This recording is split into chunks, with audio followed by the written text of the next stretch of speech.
Hello दोस्तो, आजच्या नवीन कथेमध्ये आपल्या सर्वांचे स्वागत आहे.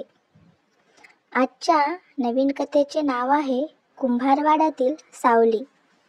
सातारा जिल्ह्यातील एका जुन्या गावात कुंभारवाडा म्हणून ओळखली जाणारी एक गल्ली होती. ही गल्ली मुख्य गावापासून थोडी लांब होती आणि तिथे फारशी वस्ती नव्हती. पावसाळ्यात जर ही गल्ली धुक्यात धरून जायची. तिथे एक जुना वाडा होता. सगळेजण त्याला कुंभारवाडा म्हणायचे. सांगितलं जायचं की त्या वाड्यात रात्री कुणीतरी फिरतं, सावलीसारखं. काही लोकांनी तर खिडकीतून एक काळसर आकृती दिसल्याचंही सांगितलं होतं. पण वर्षानुवर्ष कोणी तिथे राहत नसल्यानं कोणालाही खात्री नव्हती. किरण जोशी हा पुण्यातला पत्रकार. रहस्य आणि गुन्हेगारीच्या बातम्यांमध्ये त्याला फार रस. एका दिवशी त्याच्या ईमेलवर एक अनामिक मेल आला. कुंभारवाड्यात जाऊन पहा, तिथे एक सत्य लपलेलं आहे. सावली फक्त सावली नसते. किरणला हे एक चॅलेंज वाटलं. त्याने काही संशोधन केलं आणि 2 दिवसांनी त्याने तिकडे जायचं ठरवलं. साताऱ्यातल्या गावात पोहोचून त्याने गावकऱ्यांशी विचारपूस केली, पण कोणीच फारसं बोलायला तयार नव्हतं. तिथे जाऊ नका साहेब, रात्री काहीतरी होतं तिथं, एक म्हातारी बाई म्हणाली. किरण संध्याकाळी त्या वाड्यात पोहोचला. वाडा फार जुना होता. झाडं झुडपं वाढलेली, खिडक्या अर्धवट तुटलेल्या आणि वातावरणात एक विचित्र शांतता होती. त्याने वाड्याच्या मुख्य दरवाजाला ढकललं. तो अलगद उघडला गेला. आत अंधार होता, पण किरणकडे टॉर्च होता. त्याने लक्षात घेतलं की आत फर्निचर अजून आहे, पण धूळ भरलेलं. एका कोपऱ्यात त्याला एक जुना फोटो फ्रेम दिसला.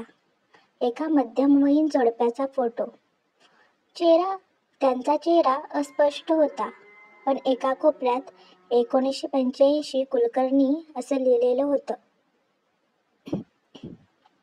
तेवढ्यात टिचकन आवाज झाला. टॉर्च फिरवून पाहिलं तर पायऱ्यांवर काहीतरी हललेलं दिसलं. सावली.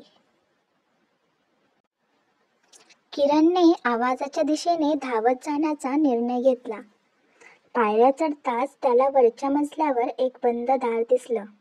त्याने हलकं दटकलं. आतून कुणीतरी फुसफुसलं, कृपया मदत करा. किरण घाबरला, पण पत्रकार म्हणून त्याने धैर्य राखलं. दरवाजा ढकलताच एक तरुण मुलगी आत बसलेली दिसली. ती रडत होती. अंगावर घाणेरडे कपडे, डोळे लाल झालेले. तुम्ही कोण? किरणने विचारलं. मी श्रद्धा कुलकर्णी. मला इथे अडकवलंय वर्षभरापासून, तिने सांगितलं.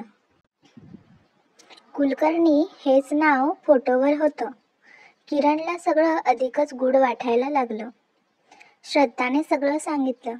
ती कुलकर्णी कुटुंबाची शेवटची सदस्य. तिच्या आईवडिलांनी काही वर्षापूर्वी आत्महत्या केली होती, अशी अधिकृत नोंद होती. पण श्रद्धाचं म्हणणं वेगळं होतं. माझ्या आईवडिलांना कुणीतरी मारलं आणि सगळं आत्महत्येसारखं दाखवलं. मी सत्य शोधू लागले आणि मग मला या वाड्यात बंद केलं. किरण अवाक झाला. पण कोणी? माझा काका सुभाष कुलकर्णी. त्याने हे सगळं केलं. त्याला वाडा आणि शेती हवी होती. माझ्या आईवडिलांनी नकार दिला होता आणि मग? श्रद्धाच्या बोलण्यामध्ये प्रचंड वेदना होत्या. किरणने श्रद्धाला सुरक्षित बाहेर काढायचं ठरवलं. पण दरवाजाकडे जाताच त्यांना खालच्या मजल्यावर आवाज आला. कोणीतरी वाड्यात आलं होतं. तोच असेल माझा काका. दोघं थांबले. किरणने मोबाईलवर रेकॉर्डिंग सुरू केलं. सावकाश पायऱ्यांवर एक उंच जाडसर माणूस चढत होता, हातात काठी. श्रद्धा, अजून तू जिवंत आहेस? सुभाष कुलकर्णी. किरण पुढे आला. माझं नाव किरण जोशी. मी पत्रकार आहे. तुमचं खरं रूप जगासमोर आणणार आहे. सुभाष थबकला, पण तो मागे हटणार नव्हता. त्याने हातातली काठी उगारली, पण किरणने लवकरच त्याचा मोबाईल त्याच्यावर टाकला. दोघांमध्ये झटापट झाली. श्रद्धाने दरम्यान एक काठी उचलून सुभाषच्या डोक्यावर मारलं. तो बेशुद्ध पडला. किरणने लगेच पोलिसांना फोन केला. श्रद्धा आणि किरण दोघं वाड्यातून बाहेर आले. सुभाषला अटक झाली. नंतरच्या चौकशीत सगळं सिद्ध झालं. सुभाषने आपलं वारस जिंकण्यासाठी आपल्या भावाला आणि वहिनीला विष देऊन मारलं होतं आणि श्रद्धाला पळवून वाड्यात लपवून ठेवलं होतं. तो रात्री वाड्यात यायचा, पावसाळी काळात गुपचूप तपास करायला. हीच ती सावली होती जी गावकऱ्यांना दिसायची. श्रद्धाला न्याय मिळाला आणि किरणचा हा अनुभव त्याच्या बातमीत प्रसिद्ध झाला. कुंभारवाड्यातील सावली सत्याच्या उजेडात.